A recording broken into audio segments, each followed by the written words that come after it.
The South China Sea situation, yes. Is that something that keeps you up at night? Keeps you up at night, it keeps you up in the day, it keeps you up most of the time. It's something, it's very dynamic.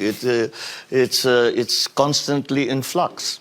So you have to pay attention to it and to make sure that you are at least aware of the present situation, so that you are able to respond properly. So it's well, we in terms of, let's say, cross-strait tensions, we're at the very front line. We are at the very front line, and so whenever these tensions increase, when the ships come out, the Chinese send their Coast Guard vessels, the Americans answer, we are watching as bystanders, and said if something goes wrong here, we are going to suffer. And that's why when asked what is your foreign policy and how would you describe it, I say it's a commitment to peace and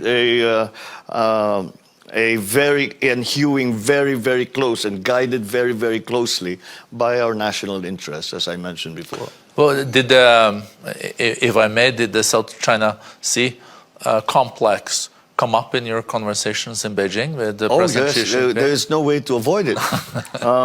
There is no way to avoid it. We describe it I suppose in diplomatic language as one part of our relationship, but it is an important and unavoidable issue that we have to ventilate, and we cannot sweep it under the rug and pretend it's not happening, because there are effects not only in the diplomatic sense, not only in the security sense, but even in the livelihood of our citizens. So it is unavoidable to speak about that, and I would not be doing my job if I did not bring up these issues with President Xi when I had the opportunity.